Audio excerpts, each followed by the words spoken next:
भगवान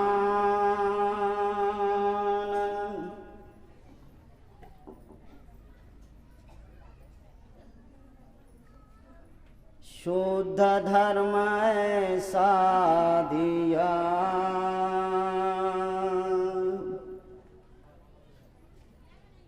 होकर जगत कल्याण।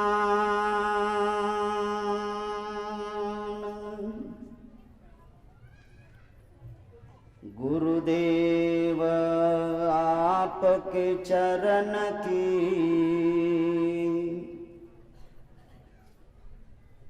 धूल लगे मम शीश, सदा धर्म में रत रहूं, मिले यही आशीष।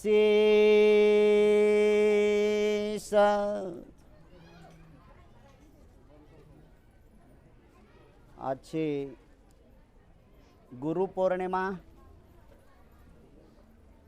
गुरु शिष्य परंपरा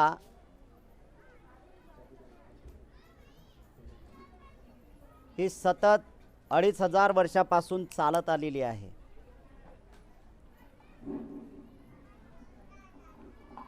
गुरु शिष्य परंपरा, गुरु शिष्य परंपरा। पण बुद्धाचा इतिहास जर आपण वाचला किंवा बुद्धाचं कुठलंही साहित्य वाचलं तर बुद्धाने कधी स्वतःला गुरु म्हणून घेतलेलं नाही।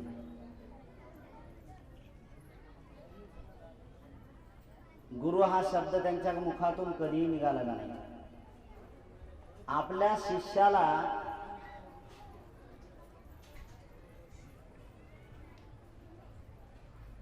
त्यांनी मित्राचा दर्जा दिला। मित्र, कल्याण मित्र। ज्यावेळेस कल्याण मित्राची भूमिका स्पष्ट केल्या जाते त्याच वेळेस गुरुचा आदर सन्मान अधिक वाढला जात असतो।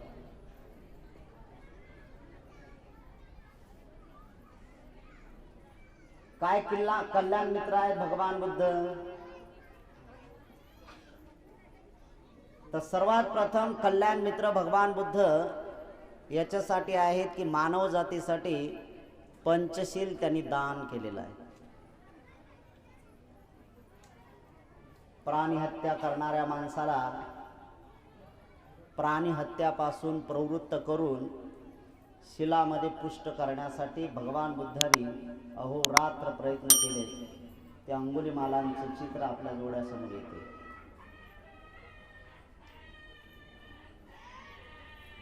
अंगुलीमाल आपल्यासाठी कसा आहे याचं चित्र आपल्याला जाणीव आहे। माणसं आहेत तर माणसं चुकतात, माणसातून माणसाचं वैरत्व निर्माण होते। शैतान झालेले लोक सुद्धा माणसं बनतात आणि जे माणसं बनतात त्या माणसातूनच एक संतांची निर्माण होते आणि संतांची निर्माण झाली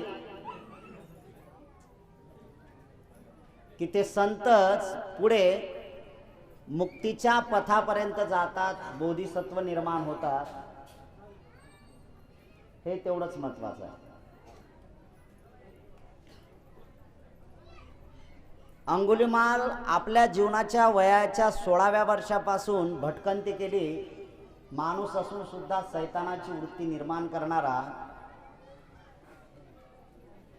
लोकांमध्ये भयभीत वातावरण निर्माण करणारा, ज्या वेळेस भगवान बुद्ध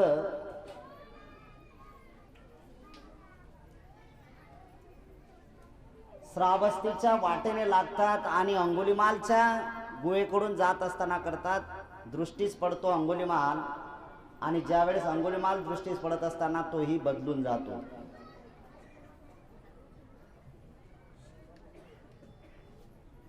किती क्रूरता! पानाती पाता या शब्दापासूनच ज्यांनी रोग केला, ब्रेक लावले, सगळ्या गोष्टी मानवांसाठी केल्यात. या जगातला सगळ्यात महत्त्वाचा तो आदर्श भटकंती ज्याची झालेली आहे त्यालाही सुद्धा बदलवण्याचं काम अरहंत सम्यक संबुद्धांनी केलेलं आहे. एवढी उदारता, एवढी ममता या जगात कोणीही दिलेली नाही.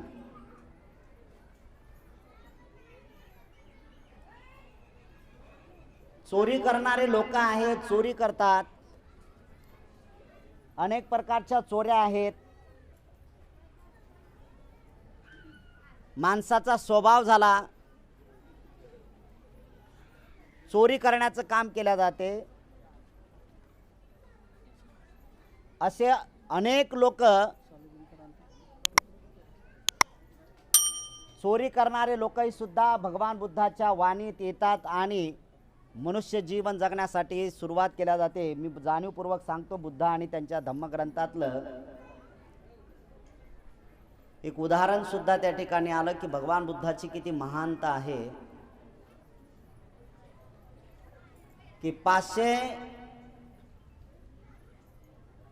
दरोडेखोरांची धम्मदीक्षा भगवान बुद्धांनी घडून आणली.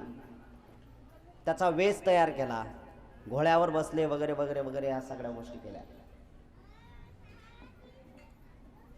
आणि त्या 500 दरोडेखोरांना त्यांच्यात जाऊन तुम्ही किती अकुशल कर्म करता, किती अकुशल कर्माचं आहे, लुटारीचं काम करतात, हे सगळं मुळीच काढत असताना माणूस म्हणून जीवन जगण्यासाठी तेही लोक प्रवृत्त होतात. या जगातला दुसरा इतिहास भगवान बुद्धांनी हा अत्यंत महत्त्वाचा लोक कल्याणासाठी घातलेला आहे. व्यभिचारी करणारे लोक आहेत, भरपूर आहेत, स्त्री आहेत, पुरुष आहेत, परक्रम करणारे आहेत. हे तर विकार आहेत माणसाचे. काही मानसिकतेतून निर्माण होतात, काही जन्मजात येतात. ह्या सगळ्या गोष्टी येत असताना माणूस प्राणी, मी जाणीवपूर्वक सांगतो परत,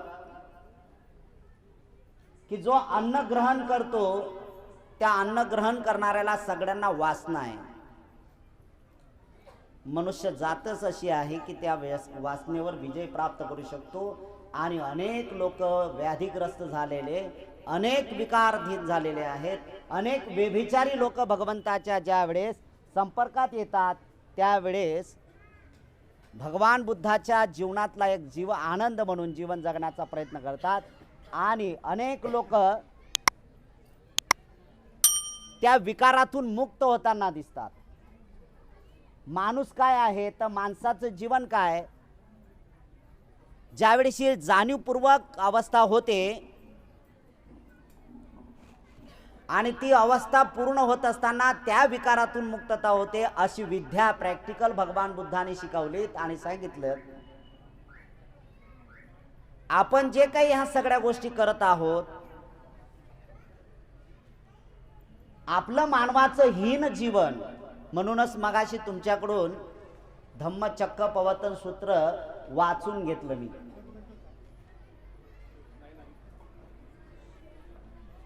हे सगळं जाणीवपूर्वक करत असताना धम्मचक्र प्रवर्तन सूत्र ज्यावेळेस भगवान बुद्धांनी घेतलं त्यावेळेची जी सुरुवात केली त्याच्यात 2 मार्ग सांगितले. त्याला हीन गमव म्हणतात, त्याला नंतर पृथक्जन म्हणतात. 2 हीन मार्ग आहेत. एक व्यक्ती जो आहे की काम सुखामध्ये काम सुख आहे, कामुकतेमध्ये काम वासनेमध्ये तो रत आहे. आणि तो रत झालेला व्यक्ती त्याला अधिक रममान वाटण्याचं काम करतो. तो आपलं जीवन पूर्णत्वाला नेऊ शकत नाही. तो आपलं मनुष्याचं जीवन या वेष्णेच्या मार्गानं, या विकाराच्या मार्गानं नष्ट करण्याचा प्रयत्न करतो. अधोगतीच्या मार्गाला जाण्याच्या तयारीत ठेवतो.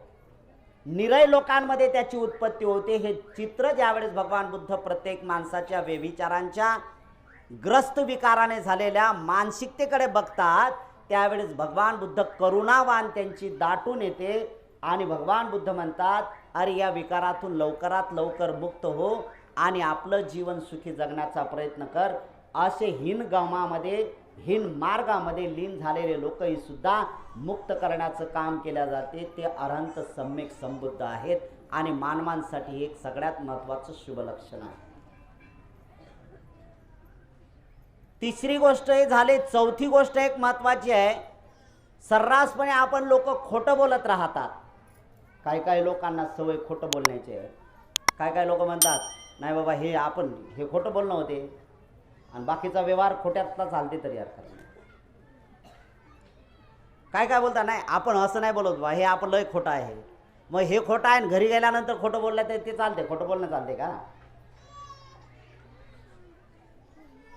मुसावादा होत नाही. मुसावादेमध्ये 4 भाग येतात. खोटं बोलणं येत नाही, व्यर्थ बळबळ येत नाही,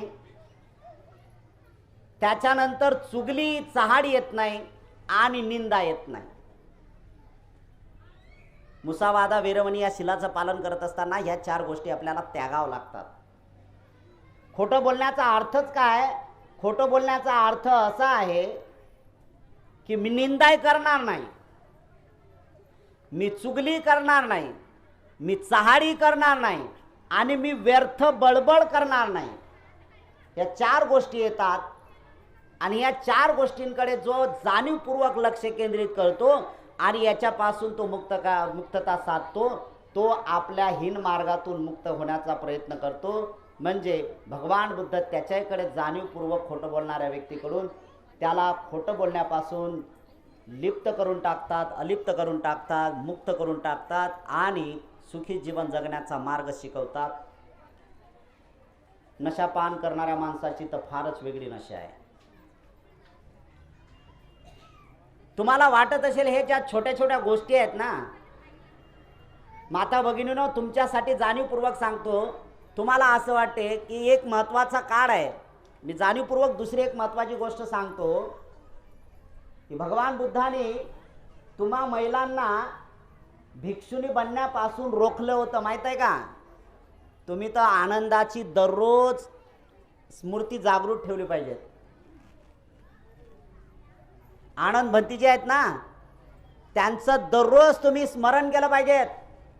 किती महान आहेत आनंद की त्यांनी आमची शिफारस केली भगवंताच्या जवळ आणि त्या शिफारशीमुळे भगवंताने आम्हाला भिक्षुणी संघामध्ये दाखल केलेला आहे. अनंत उपकार आहेत त्या आनंदाचे मावल्यांनो तुमच्यावर. आनंदाकरवी केलं भगवान बुद्धाने सांगितलं. तरी सुद्धा एक अत्यंत गोष्ट सांगितली की जर आलाय तर हा महत्वाचा भाग आहे. 500 वर्ष हा धर्म टिकेल. पण आजचं चित्र जर बघितलं आपण, आजचं जर चित्र बघितलं ना, तर आजचं चित्र जर बघितलं असेल तर सगळ्यात जास्त श्रद्धावान कोण आहे? कोण आहे? अरे मातांनो, तुम्ही आहात. महिला आहेत. महिला जोरात आवाज करा. तुम्ही आहात. कोण आहे श्रद्धावान? महिला आहेत. संख्या कोणाची जास्त आहे? धर्मश्रवण जास्त कोण करते? आता आजपासून ग्रंथ वाचनाची सुरुवात होते. ग्रंथाला भेटी जास्त कोण देते? वाचनाच्या कार्यक्रमात जास्त सहभागी कोण होते?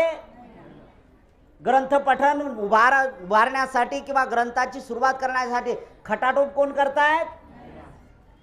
आहे ना. आज तर अशी परिस्थिती झाली की या सगळ्या गोष्टी वाचन करणाऱ्या सुद्धा महिला आहेत. हे कोणाचे उपकार आहेत? आनंदाचे उपकार आहेत. कोणाचे आहेत? आनंदाचे उपकार आहेत. मी जाणीवपूर्वक सांगतोय की आनंदाचे उपकार आहेत. तुम्हाला एवढी मुबलकता, एवढ्या प्रकारचा तो दर्जाचा भाग दिलात ना, केवळ त्या आनंदाच्यामुळे शक्य झालेला आहे.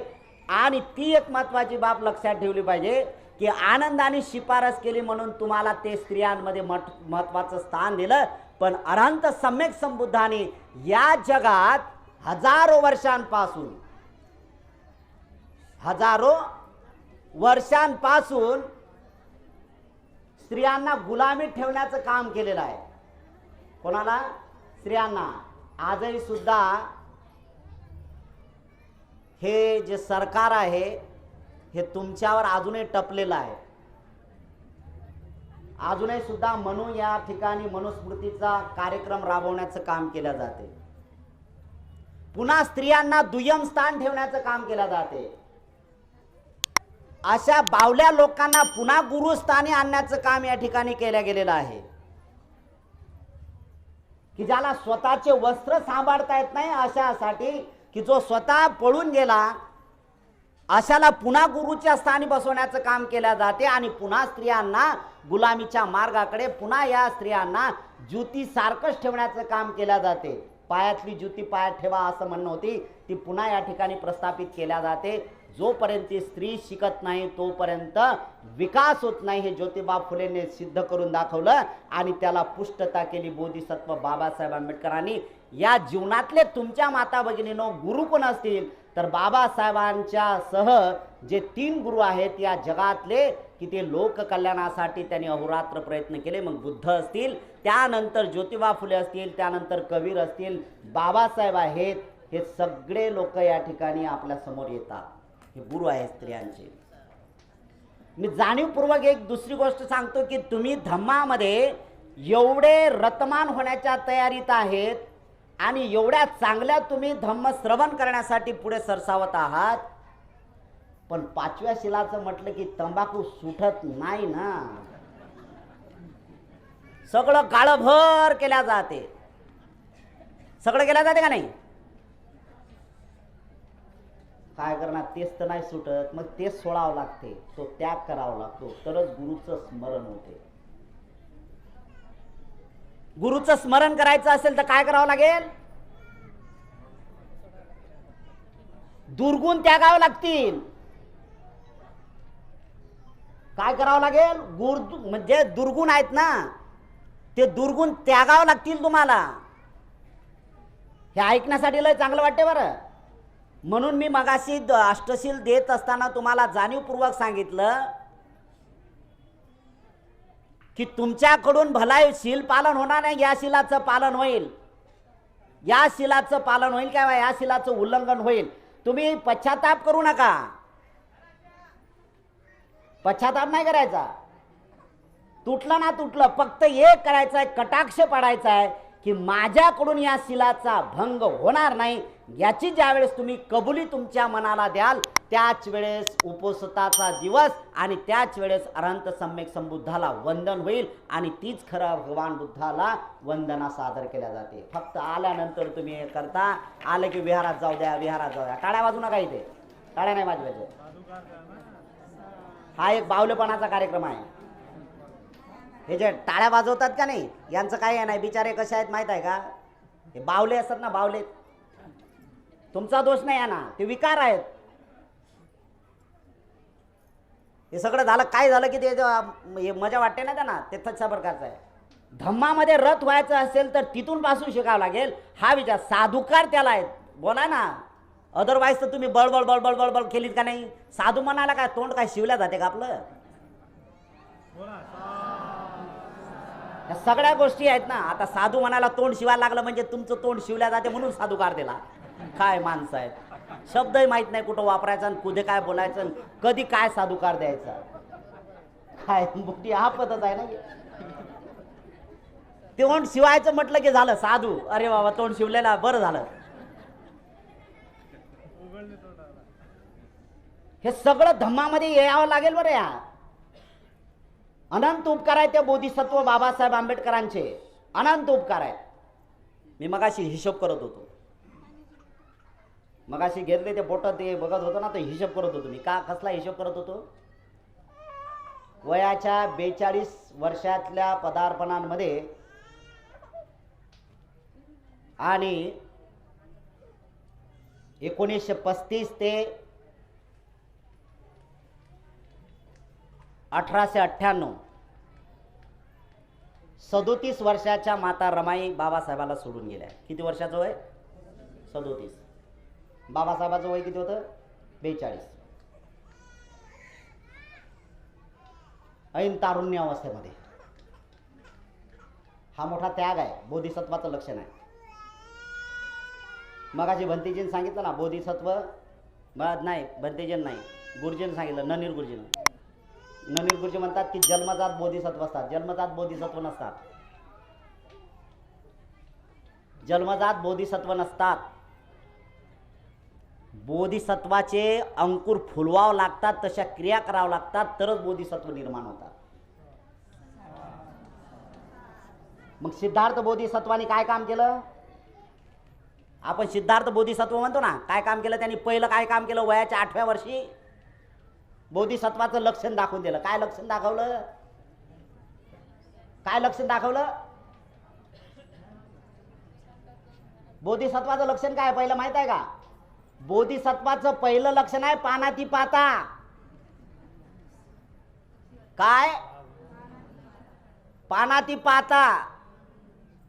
मी प्राणी हत्या, बाबासाहेबांनी कोण्या प्राण्यांची हत्या केली का? नाही केली.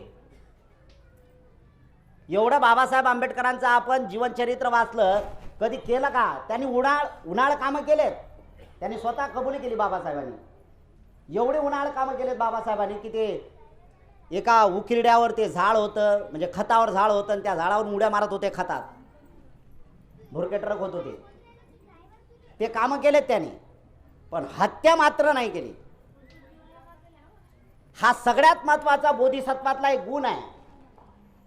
आणि 8व्या वर्षापासून सिद्धार्थ बोधिसत्व हे बुद्धच होणार हे ज्यावेळेस स्पष्ट चित्र झालं, तेव्हापासून 2 गोष्टी त्यांच्या जीवनातल्या आल्यात. पहिली एक गोष्ट की ध्यान धारणेची सुरुवात केली, आणि दुसरी गोष्ट त्या राजहंसाची मलमपट्टी केली का नाही? बाण लागला तर, बाण मारला तर काढला ना. हे बोधिसत्वाचे लक्षण आहेत. हे तिथून सुरुवात होतात. म्हणजे बोधिसत्वाला ते प्रॅक्टिकली करावं लागते. हा जो मार्ग आहे, हा बुद्धाचा जो मार्ग आहे, हा प्रॅक्टिकल आहे, थेरॉटिकल नाही आहे. इथं भाषण देण्याचा काम नाही आहे. इथं पूजापाठ करणे म्हणजे लय बुद्ध झाले तुम्ही असा नाही होत. बरं, अधिक खोलवर जर गेलात ना, तर आपण कर्मकांडाशिवाय दुसरं काहीच करत नाही.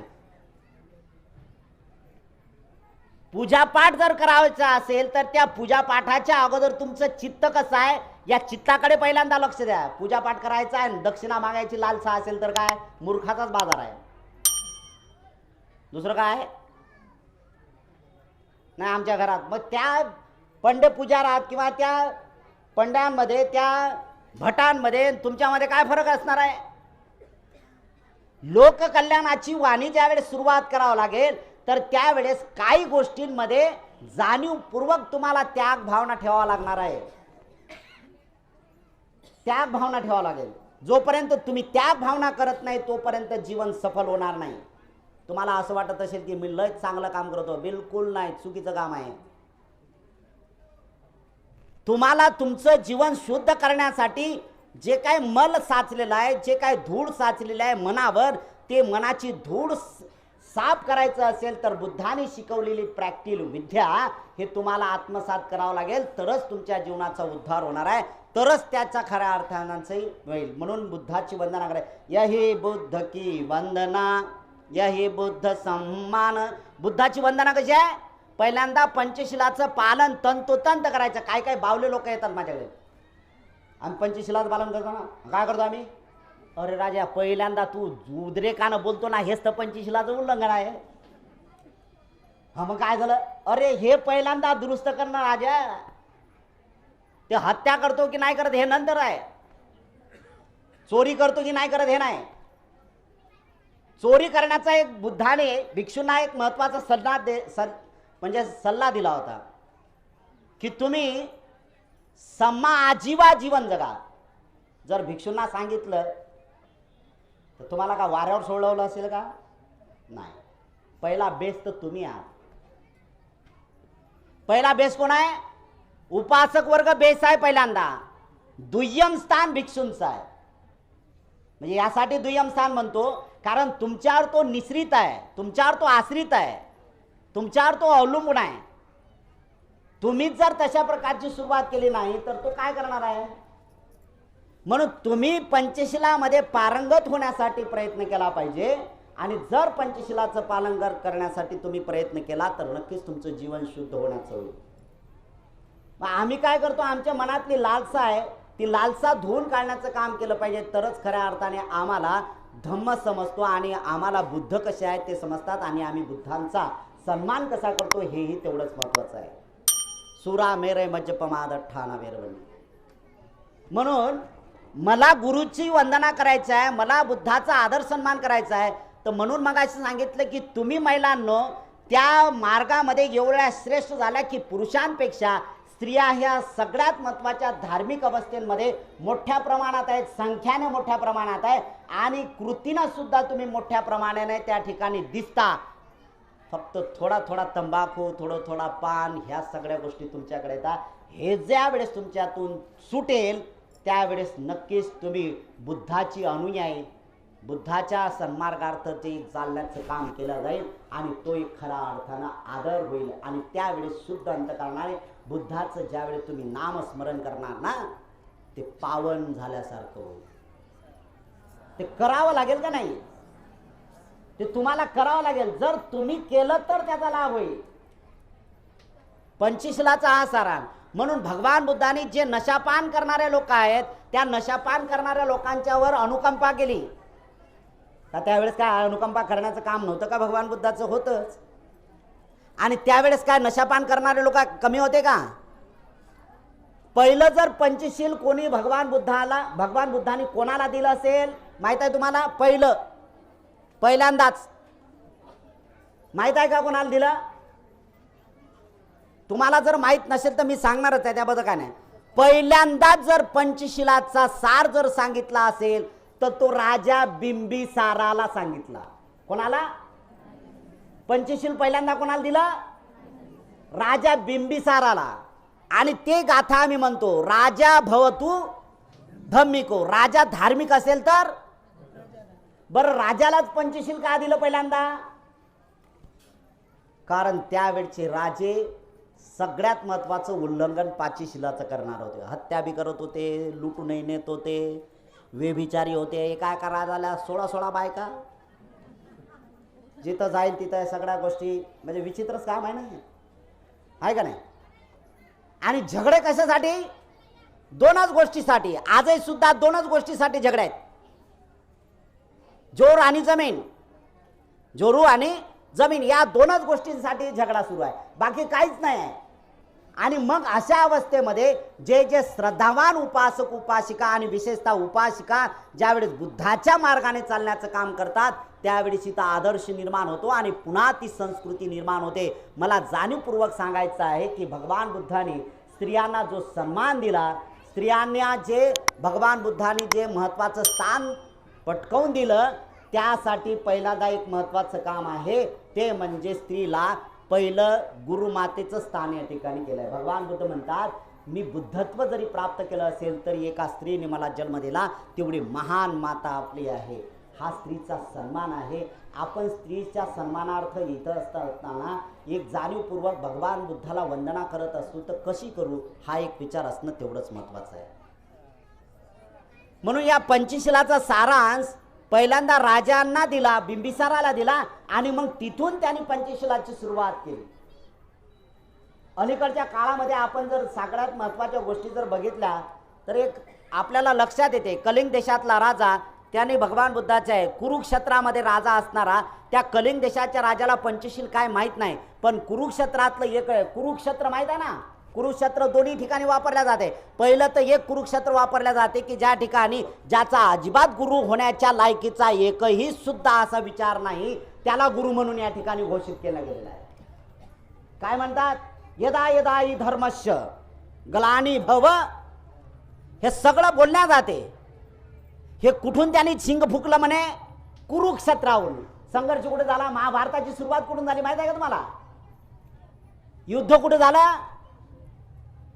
युद्ध झालं कुठं माहित आहे का? कुरुक्षेत्रात. आणि बुद्धाच्या काळामधलं कुरुक्षेत्र कुरुक्षेत्र म्हणजे जगाच्या पाठीवर जम्बूद्वीपातलं एक आहे, लंकाद्वीपातलं एक सगळ्यात मोठं जर आदर्शाचं आणि श्रद्धावान क्षेत्र जर कुठलं असेल, सिलवान क्षेत्र जर कुठलं असेल तर ते कुरुक्षेत्र होतं. कुठं? या कुरुक्षेत्रामध्ये भगवान बुद्धाने अनेक वेळा उपदेश केले आणि अनेक वेळा उपदेश करत असताना त्यातला एक सगळ्यात महत्वाचा उपदेश म्हणजे भगवान बुद्धाने तिथं महासतीपट्ठाण सूत्र बोलले. तिथे कुठे बोलले? कुरुक्षेत्रामध्ये महासतीपट्ठाण सूत्र. काय महासतीपट्ठाण सूत्र? सगळ्या विकारातून मुक्त होण्यासाठी प्रयत्न केला पाहिजे, सगळ्यात आहे. आणि या कुरुक्षेत्राला बंद केलं की ज्या ठिकाणी मग कुरुक्षेत्रातल्या या सगळ्यातला आदर्श होता. आणि कलिंग देशातल्या राजांमध्ये एवढी काय ग्लानी आली होती की शील काय आहे या शीलाचा अजिबात विचार केला गेलेला नाही. बिलकुल शीलामध्ये काही प्रविष्ट नाहीये. शील कशासोबत खातात हे माहित नाही. आणि प्रजेने राजांना प्रश्न विचारायला सुरुवात केली. कलिंग देशातल्या राजाला कलिंग देशाच्या जनतेने प्रश्न उपस्थित केला. भारतामध्ये तशाच प्रकारची परिस्थिती निर्माण होणार होती आता, आणि ती कदाचित होईल पण आता. जशी की 2-3 वर्षापूर्वी श्रीलंकेमध्ये राजपद्धती जनतेने उलथून पाडली. माहित आहे का तुम्हाला? आता तुम्ही म्हातारा किंवा टीव्ही वगैरे हा सगळ्या काही बघत नाहीत बिचारा. तुम्हाला काय माहित आहे? श्रीलंकेमध्ये महेंद्र राजपक्ष हा एकमेव असा राजा होता. या राजाला सळो की पडो म्हणजे घरात त्याला जाळून टाकण्याचा प्रयत्न केला जनतेने. कारण जनतेची लुटमाट करत होता, जनतेला बावलं बनवलं होतं. भारतातही सुद्धा 10 वर्ष बावलं बनवण्याचं काम केलं गेलं होतं.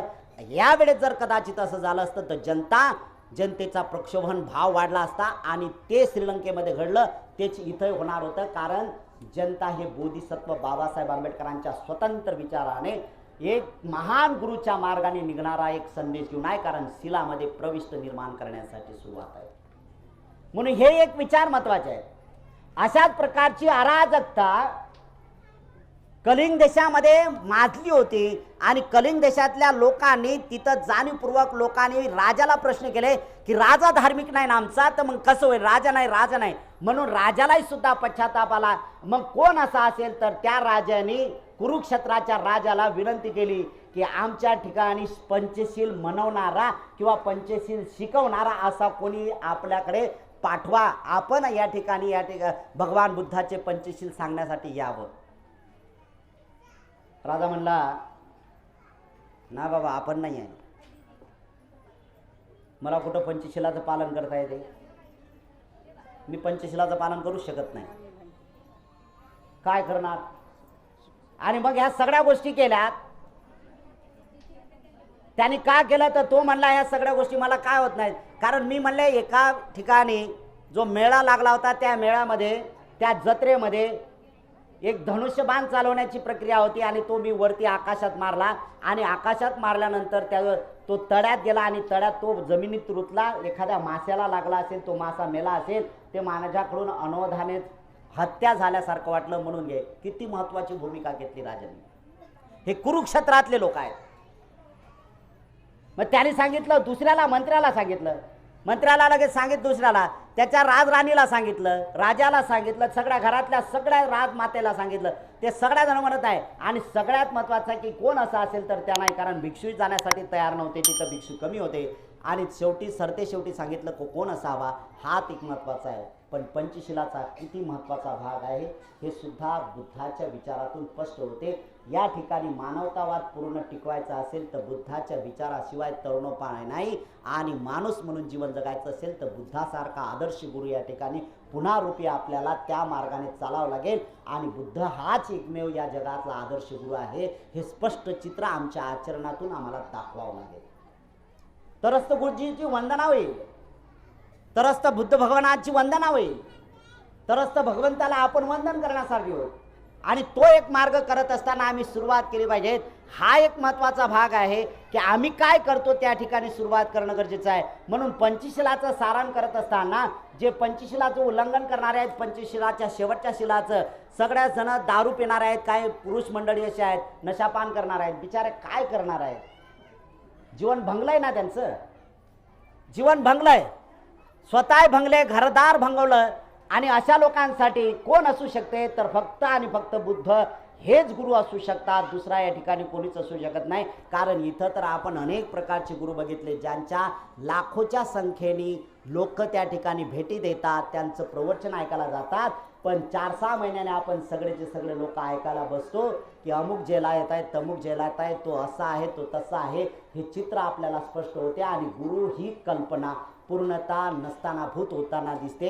याची पूर्ण कल्पना अरहंत सम्यक संबुद्धाला होती. म्हणूनच भगवान बुद्ध म्हणतात मला हे गुरु शिष्य परंपरा ही जी महत्त्वाची आहे त्यापेक्षा कल्याण मित्राची भूमिका हे माझ्यासाठी खूप महत्त्वाची असणार आहे.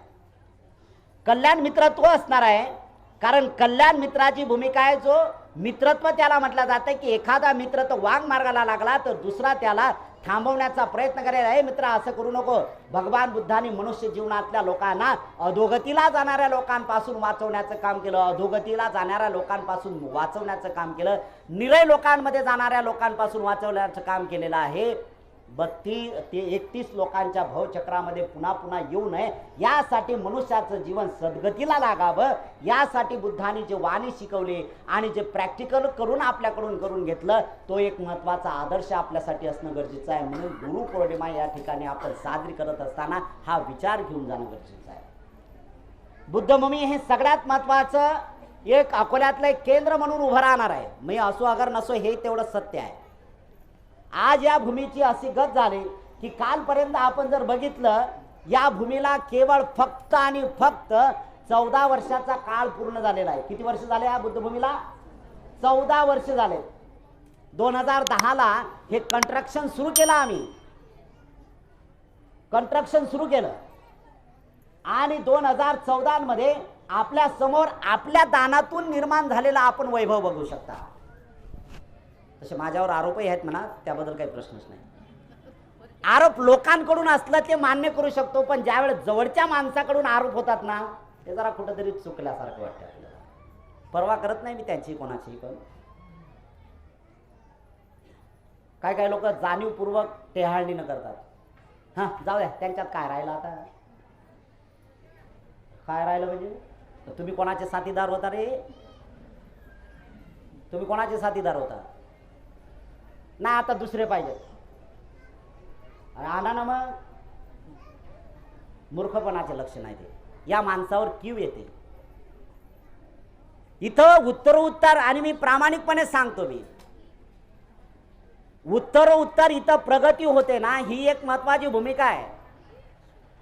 काही लोकांनी इथं सगळ्यात महत्वाचा एक आवाज उठवला होता. मी जाणीवपूर्वक त्यांच्यावर काही टीका करत नाही, मी जाणीवपूर्वक सांगतो. काही लोक मी नसताना इथं येतात आणि इथल्या लोकांना जाणीवपूर्वक त्रास द्यायला सांगतात. हे आम्ही केलं, हे आम्ही असं केलं, आम्ही तसं केलं. काय केलं रे तुम्ही? त्यांना विचार, मग तुम्ही केलं ना बाबा, बुद्धभूमीचा दरवाजा, मुख्य दरवाजा कुठे आहे रे? माहित नाही. अरे मग केलं कोणी? केलं जे आहे की जे दर पौर्णिमेला येतात ना, जे दर पौर्णिमेला येतात ते दर पौर्णिमेला येणारे लोक करतात. तन मन धनानी ह्या सगळ्या गोष्टी करतात. इथे एक आमची मागाशी हिवराडे माय आलीत, मला पूर्ण नाव माहित नाही, चेक घेऊन आली. चेक, बंतेजी मला बुद्धभूमीच्या विकासासाठी चेक द्यायचा आहे 5,000चा. ते स्पेलिंग मिस्टेक झाली, ते श्रमण लिहायचं असताना शरण झालं, ते शरण. त्या मायनं 5,000 ठीक आहे म्हणले. त्या मायचा मुलगा बोलला की ठीक आहे, मी नंतर तुम्हाला देतो, आज नाही तर उद्या आणून देतो. का होते असं? त्या मायला कधी बघितलं नाही. माय एखाद्या वेळेस आली असेल, बघितलं असेल, ते दिलं. हे सगळं का होते? हे मी माझं नाही सांगत, हे सगळं होते की मला एक जाणीवपूर्वक सांगायचं आहे, यही बुद्ध की वंदना, यही बुद्ध सन्मान. हे बुद्धाची वंदना आहे आणि हाच बुद्धाचा सन्मान आहे. हे काय केला जाते? येणाऱ्या दुःखात पीडित झालेल्या लोकांसाठी ज्या वेळेस हे इकडे दुःखातून मुक्त होण्याचा आहे, तुम्हाला कल्पना सुद्धा नाही यांची. तुम्ही आरवाड्या दिवशी येऊन बघा. आणि त्याहीपेक्षा अधिक महत्त्वाचं सांगतो मी, जे जे सिलवान आहेत, जे जे चारित्र्यवान आहेत, जे जे विपश्ची साधक आहेत, ते रात्र अपरात्र आले तरी सुद्धा या तरंगामध्ये तरंगित होऊन जातात. पण एखादा बिचारा शिलामध्ये पुष्ट नसेल किंवा कुठल्याच भागात मध्ये नसेल, सिलवान नसेल, चारित्र्यहीन माणूस असेल, तो एक सेकंदही सुद्धा इकडे येऊ शकत नाही. कारण या शुद्ध तरंगाचे आणि दुष्तरंगाची फाईट होते आणि ते इथून थांबवू शकत नाही. हे सगळा पसारा भोंगळ प्रसार आहे, माहित आहे मला. ह्या सगळ्या गोष्टी होतात.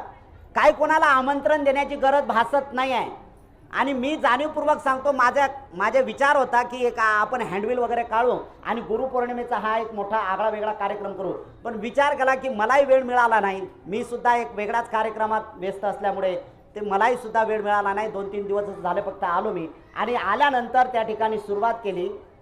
आणि हे होत असताना एवढे लोक येतात. काय तर हे काय की बुद्धभूमीच्या प्रती जो आस्थेचा भाव आहे, बुद्धभूमीच्या प्रती जे गुरु म्हणून तुम्ही त्या ठिकाणी स्वीकारण्याची भूमिका स्पष्ट करता, हे सगळ्यात महत्त्वाचं आहे. आणि म्हणूनच ते सुरुवात केलेली आहे. त्या विचाराने तुम्ही चालण्याचा प्रयत्न करता. मी जाणीवपूर्वक आपल्या सगळ्या लोकांना एक असं सांगेल की तुम्ही तन मन धनाने कार्य करणारे लोक आहात.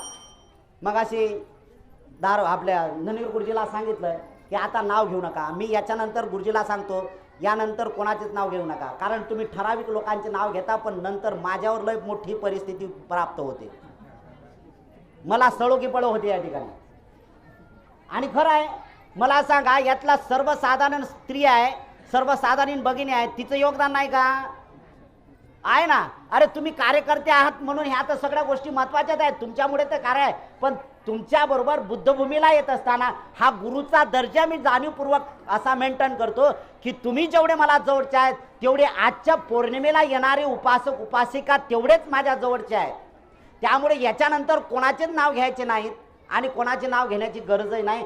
सगळेच जण आपण एकत्र आहोत. आणि जोपर्यंत आपण सगळ्यांचा एकत्रित भाव करू ना, त्यावेळेस खऱ्या अर्थाने सुरुवात होईल आणि चांगली होईल. आणि तेच आपल्याला सगळ्यांना मेंटेन करायचं आहे. हे दुसरी एक महत्त्वाची गोष्ट तुम्हाला जाणीवपूर्वक ही गोष्ट सांगतो की ज्या ज्या महिलांनी किंवा ज्या ज्या पुरुषांनी विपश्यना शिबिर केले नसेल ना, तर इथं विपश्यना शिबिर सुरू असते. आता 29 तारखेपासून महिलांचं शिबिर आहे. हा बोर्ड लावलेला आहे, विपश्यना साधना प्रसार केंद्र बुद्धभूमी शिरला. हे सगळं लावलेलं आहे. आपण याकडे लक्ष द्या. 29 तारखेला महिलांचं शिबिर आहे. तुमच्याकडून एकही पैसा आकारला जात नाही, फी आकारला जात नाही तुमच्याकडून. नाही तर जेवणाचे पैसे, नाश्त्याचे पैसे, चहाचे पैसे, फलाहाराचे पैसे, झोपण्याचे पैसे, इलेक्ट्रिकचे पैसे, पाण्याचे पैसे, कितीतरी पैसे होतील ना. पण अजिबात नाही आहे. हे सगळ्यात महत्त्वाचं या ठिकाणी होते आमच्याकडून. आणि म्हणून आपण त्या ठिकाणी आलं पाहिजे. तुम्ही जाणीवपूर्वक बाबासाहेब आंबेडकरांच्या मार्गातून आपण पूर्णतः सिलवान संपन्न झालो पाहिजे, समाधी पुष्ट झालो पाहिजेत आणि प्रज्ञेचा लाभही सुद्धा झाला पाहिजे. आम्ही उत्तर सगळ्या प्रश्नांची उकल, आमच्यातलं दुःख दूर करण्यासाठी आम्ही प्रयत्नशील राहिलं पाहिजे. म्हणून 10 दिवसांचा कोर्स इथं करण्यासाठी आलं पाहिजे. आपण पुरुषांसाठी सुद्धा एक महत्त्वाचे कोर्स आहेत. पुढच्या महिन्यात पुरुषांसाठी एक कोर्स आहे. 20 ऑगस्ट पासून पुरुषांचं शिबिर आहे, ते 31 ऑगस्ट पर्यंत.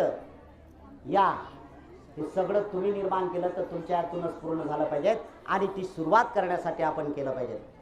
म्हणून गुरुपौर्णिमेचा हाच एक अर्थ महत्त्वाचा आहे की आपण रागातून, द्वेषातून, मोहातून मुक्त होण्यासाठी, तुमच्यासाठी ही जे काय भूमी निर्माण करण्याचं काम केलेलं आहे, सगळ्यांचे योगदान या ठिकाणी देण्याचं काम केलं आहे. आपण या भूमीमध्ये प्रत्यक्ष स्वरूपात रागातून, द्वेषातून, मोहातून मुक्त होण्याचा एक अनुभव घ्या आणि तिथून सुरुवात करा, असं सगळ्यांकडून मी अपेक्षित करतो. सगळ्यात महत्त्वाचं आहे, जाणीवपूर्वक सांगतो, अगदी तो हे सगळ्यात महत्त्वाचं आहे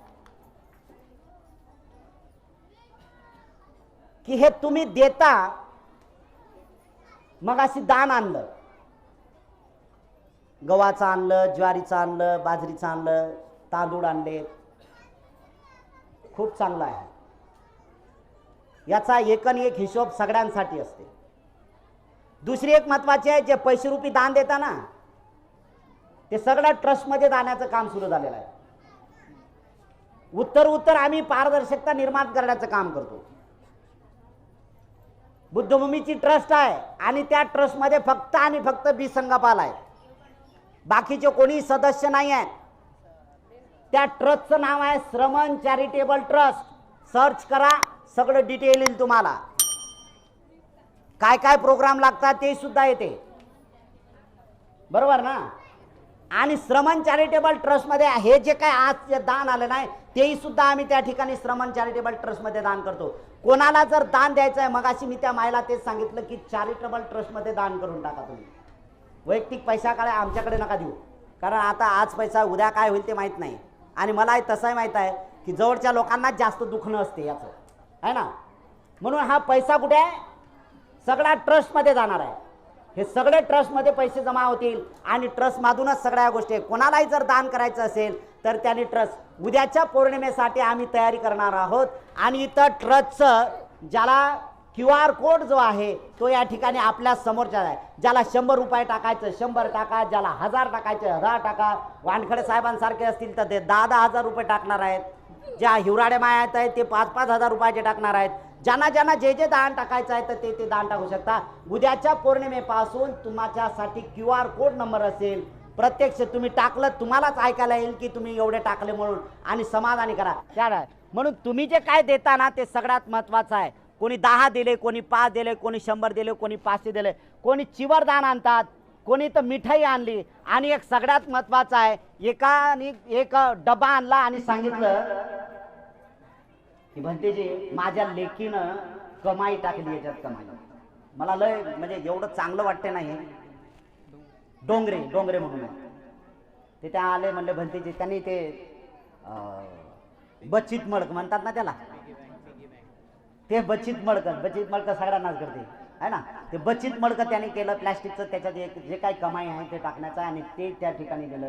काय भावना आहे बुद्धभूमीच्या प्रती, काय भावना. परवाला मला एकाने फोन केला, गोवर्धन त्यांचं नाव काहीतरी आहे. त्यांनी मला फोन केला, म्हणले भंतेजी बुद्धभूमीला काय पाहिजे तुम्हाला. गोवर्धन घायवट म्हणजे या घायवटच्या नाही तर पाहिजे नाही परत आहे. यांचा दूरपर्यंत त्यांचा संबंध नाही आहे. एका नावाचे आहेत म्हणा, गोवर्धन घायवट आहेत. तर त्यांनी सांगितलं भंतेजी इथं काय कमी आहे, काय वस्तू आहे. मला तेच महत्वाचं आहे की काय वस्तू कमी आहे ते इथं द्या. म्हणजे मी त्यांना सांगितलं काय आहे, तर त्यांना एक वस्तू सांगितली, ते वस्तू आणून देणार. ते म्हणले 21 तारखेला घेऊन येतो मी 5,000 रुपयापर्यंत. मी याच्यानंतरही तुम्हाला सांगेल की जर वस्तू तुम्हाला दान द्यायचं असेल तर वस्तू स्वरूपात चांगलं राहते, वस्तू स्वरूपात द्या. पैसा लागेल बरं, नाही तर मग सगळेच म्हणतील वस्तू घ्या. बरं आणणार काय तर 5-5 रुपयाची वस्तू घेऊन आलं तर ते काय कामाचं होणार नाही. त्याहीपेक्षा अधिक महत्वाचं आपल्यासाठी असं आहे की झाडा आपण प्रत्येक वेळा करतो. तुम्हाला माहित आहे का भूमीची काय अवस्था होती माहित आहे. या भूमीची अकोला जिल्ह्यातली एक अशी अवस्था आहे, या भूमीला जनावराला चारा चारण्याची जमिनीची लायकी सुद्धा नाही. हे कलेक्टरने डिक्लेअर केलेलं आहे बरं. हे जमीन इथं गायांना चाराही सुद्धा होत नाही, अशी बंजर झालेली जमीन या ठिकाणी माणसं उगवायला सुरुवात झाली. काय झालं इथं या ठिकाणी, काय झालं, माणसं उगवायला लागले. माणसं उगवायला लागले म्हणजे काय, माणसं दूर गेले म्हणा, लय गेलो दूर. आणि मी एवढा तटस्थ बघत आहो ना, लय चांगलं वाटते मला. कधी कधी दूर जाणारे लोक जातात आणि मोठ्या 2 लोक दूर गेले तर 10 लोकांचा लोढा वाढतो. शिकण्यासारखे आहे, माझ्यासाठी शिकण्यासारखंच आहे.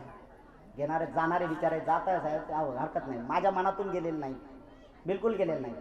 येणारे जाणारे काय काय लोक अमोशन पौर्णिमेला जितात, त्याला काय करायचं आपल्याला, आहे ना. चांगलं आहे, मैत्री आहे त्यांची, ते सुद्धा तेवढंच महत्त्वाचं आहे.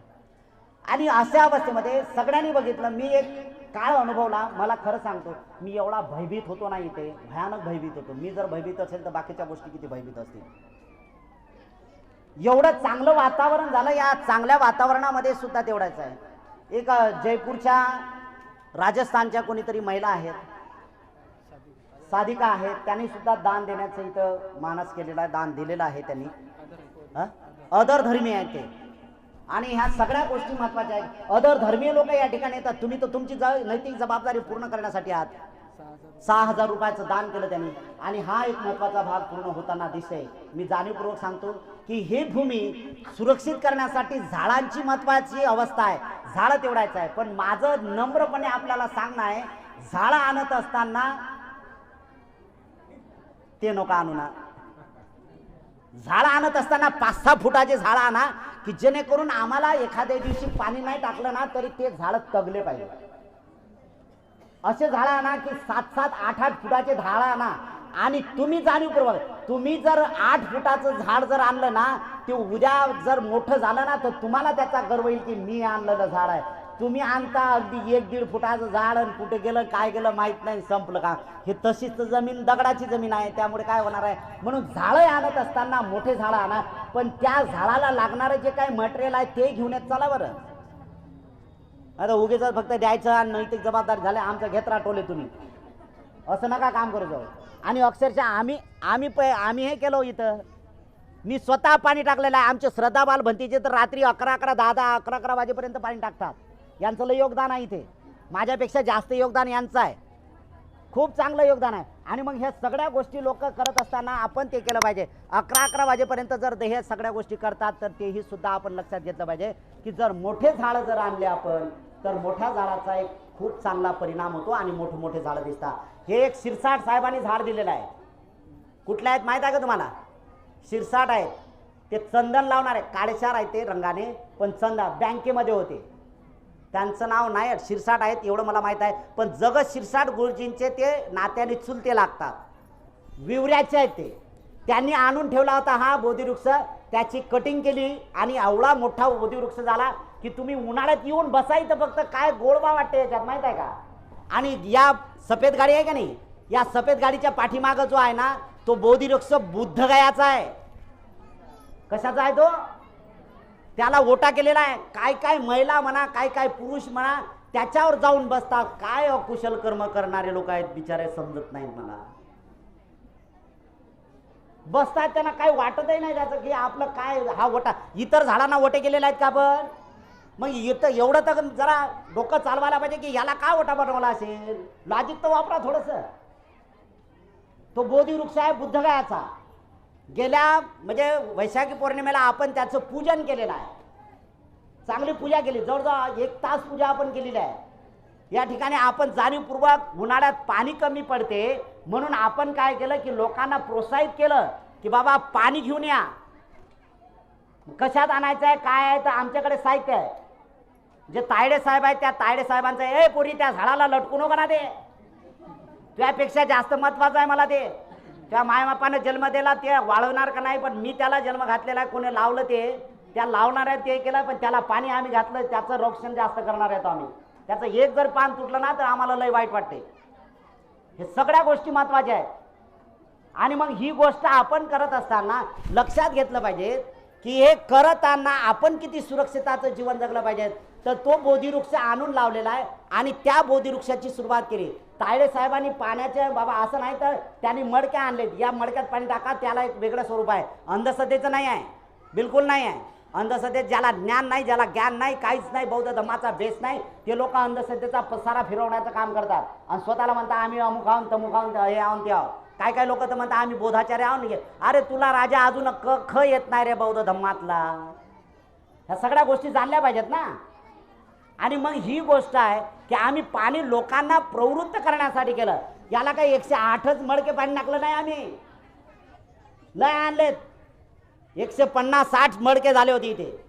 कोणी कोणी बाटल्या आणल्यात पाण्याच्या, कारण तो भाव आहे, श्रद्धा आहे. बोधिवृक्षाला आपण हे केलेलं आहे. मला एक जाणीवपूर्वक म्हणायचं आहे की कोण असा दानदाता तयार होईल, मी नाव नाही घेत किंवा कोणाला हे करायचं, पण जाणीवपूर्वक दान प्रवृत्त करण्यासाठी आणि बोधिवृक्षाला कंपाऊंड करण्यासाठी जे स्टील आहे ना ते स्टील प्रदान करण्यासाठी की जो सुरक्षितता बोधिवृक्षात जी करेल त्याला अनंत जन्माचं पुण्य प्राप्त होईल असा कोणी दानदाता तयार होईल. त्यांनी स्टीलचं कंपाऊंडन करण्यासाठी मी जाहीरपणे या ठिकाणी करतो आणि त्यांनी त्याची पूर्ण पारंगतता करावी आणि आपल्या जीवनातलं अनेक प्रकारचं जन्मातलं दुःख कटवून जावं आणि सद्गतीला प्राप्त व्हावं असंही सुद्धा या ठिकाणी आवाहन करतो. दुसरी एक महत्वाची बाब आहे की अनेक प्रकारचं मी तुम्हाला जाणीवपूर्वक सांगतो की दर पौर्णिमेला काही ना काही कार्यक्रम येते, काही ना काही चमत्कार असतो. चमत्कारावर आपला विश्वास नाही, पण चमत्कार होतो. होत आहे ना, काही ना काही चमत्कार. काय होते? ते शेळ नाही तर हे शेळ झालं, ते शेळ नाही तर ते झालं, ते नाही तर ते बांधकाम, ते काय सतत सुरू आहे आमचं. याचा अर्थ असा आहे की तुम्ही दिलेल्या पैशाचं पूर्ण चित होताना दिसते आणि अधिक उत्तराउत्तर व्हावं, काम व्हावं यासाठी सुद्धा करतो. म्हणून जे जे साधक असतील त्यांना मी आवाहन करतो की आम्ही भविष्यामध्ये आता 2-3 महिने निघून गेल्यानंतर लगेच आम्ही निवासाची एक आपण साधिका भिक्षू संघाला जे बाहेरून येतात आणि माझा एक मोठा मानस आहे इथं भिक्षू संघाचं संघदान व्हावं, हा सगळ्यात महत्त्वाचा मानस माझा आहे. जर यदा कदाचित तसा सहयोग जर मिळाला तर आपण नोव्हेंबर महिन्यामध्ये कठीण चिवरदानाची प्रक्रिया पूर्ण करण्यासाठी कटिबद्ध राहू. कठीण चिवरदान काय असते?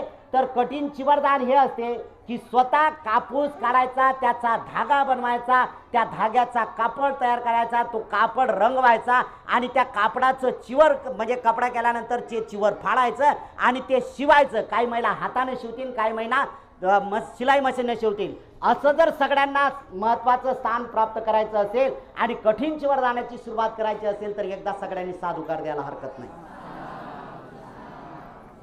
आपल्या कठीण चिवरदानासाठी हा माझा मानस आहे की नॉर्थ ईस्टमध्ये लोक जे आहेत म्हणजे 7 जे राज्य आहेत की 7 राज्य जे आहेत ना ते महत्त्वाचे आहेत. जसं मी गेलो होतो मागे नोव्हेंबर महिन्यामध्ये, त्या महिन्यामध्ये मी गेलो तिथे आसामकडे, त्रिपुरामध्ये, मणिपूर, हे जे काही 7 राज्य आहेत ना, या 7 राज्यांमध्ये बौद्ध धर्म अजून टिकून आहे म्हणून ते हातानं कठीण चिवरदान बनवतात. माझा एक असा मानस आहे की आसामकडच्या किंवा त्रिपुराच्या ज्या महिला आहेत, विशेष म्हणजे जाणीवपूर्वक तुम्हाला सांगतो मी, तिथल्या ज्या तरुण मुली आहेत ना एवढ्या धार्मिक आहेत ना, भयानक धार्मिक आहेत, खूप धार्मिक आहेत. त्या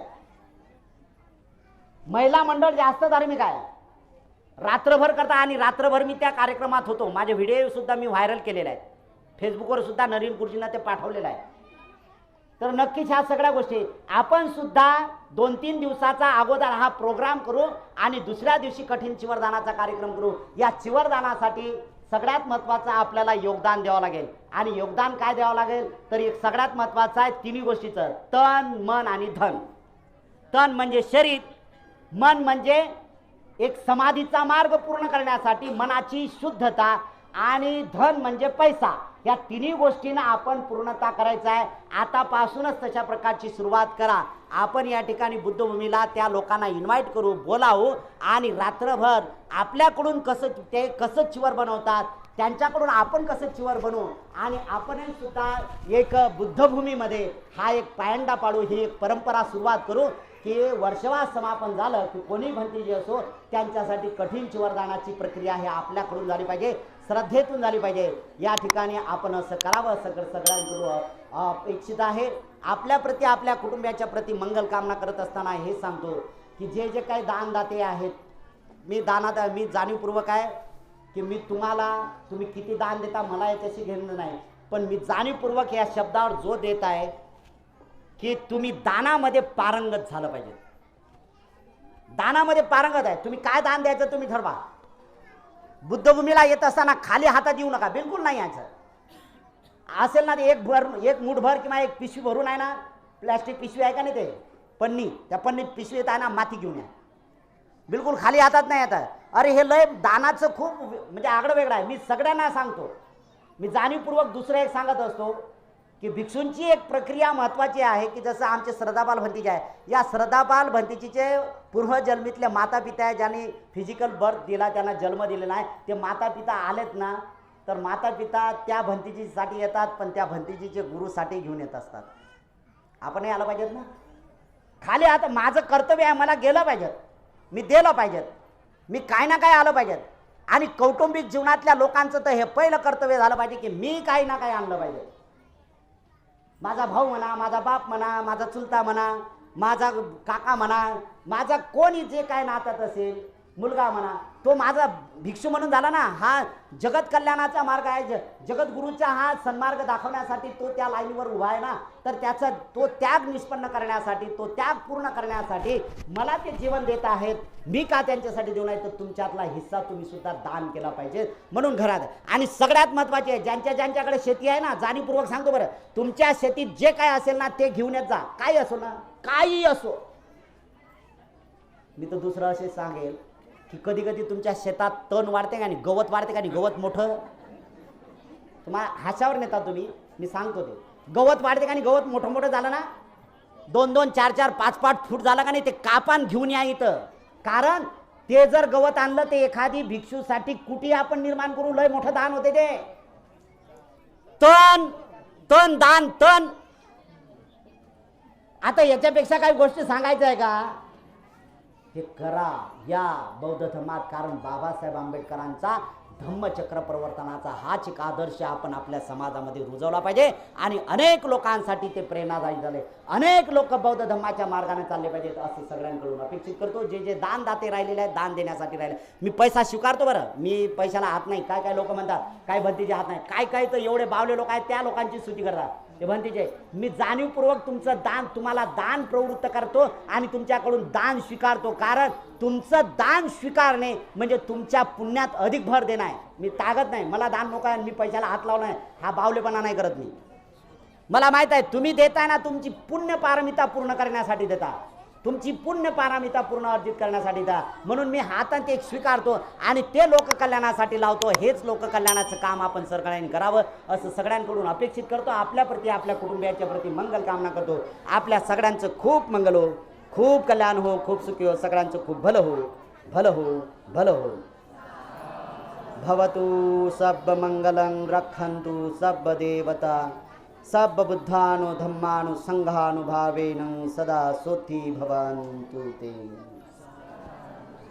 धन्यवाद, धन्यवाद, सुखी हो. चला, धन्यवाद.